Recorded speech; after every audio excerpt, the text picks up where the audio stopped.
반갑습니다. 매일 바른 회복 10번째 시간입니다. 기도하시고 오늘 본문 말씀 함께 살펴보겠습니다. 하나님 감사합니다. 날마다 구원하시는 하나님을 기억하며 이 자리에 나왔습니다. 하나님, 호세아서를 우리가 살펴볼 때 우리의 모습을 바라보게 하시며 또한 우리가 나아가야 할 방향에 대해서 우리가 깨닫게 하여 주시옵소서. 이 시간 함께 하시고 우리를 친히 인도하실 것을 믿고 바라오며 살아계신 주 예수 그리스도의 이름으로 기도드립니다. 아멘. 네, 오늘 본문 말씀 호세아서 6장 4절에서 11절까지의 말씀입니다. 그 가운데 4절에서 6절까지 말씀 함께 읽겠습니다. 에브라임아, 내가 내게 어떻게 하랴? 유다야, 내가 내게 어떻게 하랴? 너희의 인애가 아침 구름이나 쉬 없어지는 이슬 같도다. 그러므로 내가 선지자들로 그들을 치고 내 입의 말로 그들을 죽였노니 내 심판은 비처럼 나오느니라. 나는 인애를 원하고 제사를 원하지 아니하며 번제보다 하나님을 아는 것을 원하노라. 아멘.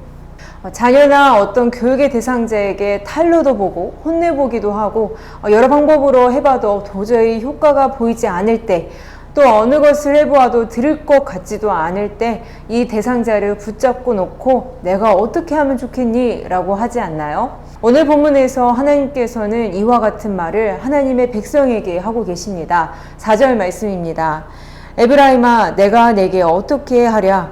유다야, 내가 내게 어떻게 하랴? 솔로몬 왕을 비롯하여 백성까지 하나님께 반역함으로 이후 이스라엘이 두 개의 나라로, 즉 북이스라엘과 남유다로 나뉘어지는 징계를 받고 있던 상황이었습니다. 각 지역을 대표하는 에브라임과 유다를 칭하여 여전히 어느 한 곳도 성하지 않는 그 백성들을 향하여 애통해하고 계십니다. 대표적인 사례 길르앗입니다. 처음 모세와 여호수아를 통해 이스라엘 12지파 지역을 배정하실 때 도피성으로 지정된 6개 중에 하나였습니다. 산에서 나무를 패던 중 도끼가 빠져 함께 있던 사람을 해쳐 의도하지 않았던 살인이 벌어졌을 때 죽은 자의 가족에게 원망을 사서 또 다른 살인이 벌어지지 않도록 피할 수 있는 지역과 법을 하나님께서 제정해 놓으셨습니다.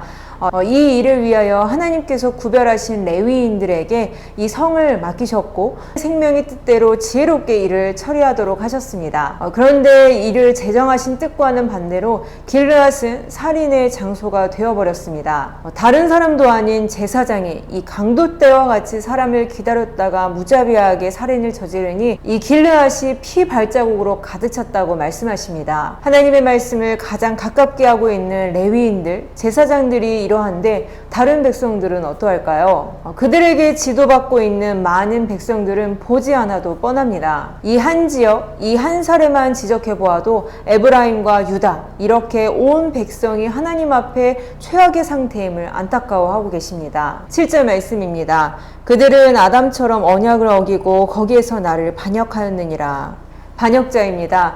그들은 여전히 하나님의 말씀을 이용하고 끊임없이 공급되는 하나님의 은혜, 그 인애를 흉내내어 선을 이룬다고 착각할지 몰라도 하나님께서는 분명한 기준을 가지시고 이들을 악하다 판결하셨습니다. 그들이 당하고 있는 고통은 하나님의 변덕으로 인함이 아니고 하나님의 백성이라고 이름하고 있는 이들의 반역 때문입니다. 5절 말씀입니다.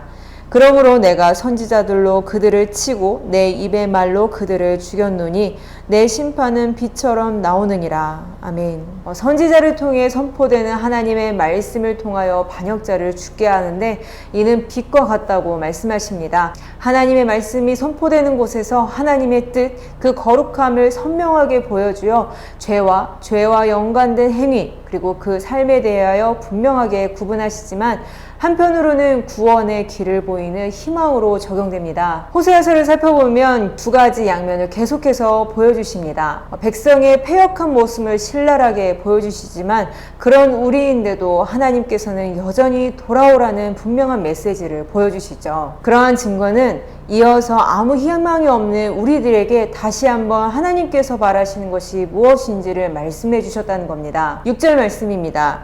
나는 인애를 원하고 제사를 원하지 아니하며 번제보다 하나님을 아는 것을 원하노라. 아멘. 4절에 보면 그들은 나름 인애를 보이긴 했습니다. 하지만 이는 아침 구름이나 쉽게 없어지는 이슬과 같다고 말씀하시죠. 시간이 조금 지나면 바로 그 실체가 드러나 버리는 꾸며진 진짜가 아닌 모습입니다. 또한 그들은 나름 제사에 열심을 냈습니다. 그들은 왜 제사를 드렸을까요? 그들이 나름 믿고 있는 하나님께 용서를 구해 살기 위해서입니다. 그런데 안타깝게도 그들의 삶의 실상은 살인이었습니다. 그리고 날마다 하나님께서 금지하신 죄악으로 스스로를 더럽힙니다. 그렇게 그들은 그 죄에 대하여 해결해 보려고 또다시 제사 드리러 성전으로 나아오죠. 하나님께서 제시하신 구원의 원리를 악용하는 또 다른 죄를 반복해서 저질러 왔습니다. 오늘날 자기가 하고 싶은 대로 좌충우돌 지내다가 교회 나와서 회개만 하면 된다라는 식처럼 책임감 없는 신앙인의 모습을 하나님께서는 지적하신 것입니다. 죄가 해결되는 것은 당연한 것이 아닙니다. 하나님께서 구원의 길을 열어주시지 않으셨다면 절대 알 수도 누릴 수도 없는 은혜의 길입니다. 이 은혜를 알지 못하여 철없이 행동하는 인생들에게 말씀하시는 것이죠. 아는 채, 있는 채 하지 말고 정말 하나님을 알라고 말입니다. 정말 하나님을 만났다면 그렇게 생각할 수 없습니다. 또 그렇게 살 수도 없습니다. 새로운 삶에서 시작된 새로운 양심에서 끊임없이 하나님을 의식할 수밖에 없기 때문이죠. 하나님의 자녀를 빛과 소금이라고 말씀하셨습니다. 너무 많이 들어본 이야기이기 때문에 식상할 수도 있겠지만 매번 되새겨야 하는 너무나도 중요한 내용입니다. 소금이 있기에 썩지 않고 모든 음식에 맛을 내듯 빛이 있기에 실족하지 않고 사람이 살만한 세상이 되듯 세상의 빛이신 그리스도를 만난 자로서 우리의 역할을 충실히 다해야 합니다. 세상은 원래 그러하니 어쩔 수 없고 또 말해도 소용이 없죠. 하나님께서는 우리를 바라보시며 우리를 통해 일하시기를 기뻐하십니다. 우리가 하나님만을 바라보고 또 우리가 충실히 이 자리를 지켜나갈 때 하나님께서 하실 생명의 일이 있으리라 믿습니다. 기도하겠습니다. 하나님 감사합니다. 날마다 이 말씀을 보게 하시고 그 가운데 우리가 잘못된 부분을 발견하여 주님께 내려놓음으로 날마다 회복되고 또 새로워져가는 그 길로 인도하시니 너무나도 감사합니다. 하나님, 이것이 우리에게 유일한 구원이고 또한 너무나도 크신 은혜인 줄 아버지 믿사오니 날마다 이 길을 놓지 않고 주님 인도에 따라가는 우리 모두가 되게 하여 주시옵소서. 이 모든 말씀 살아계신 주 예수 그리스도의 이름으로 기도드립니다. 아멘.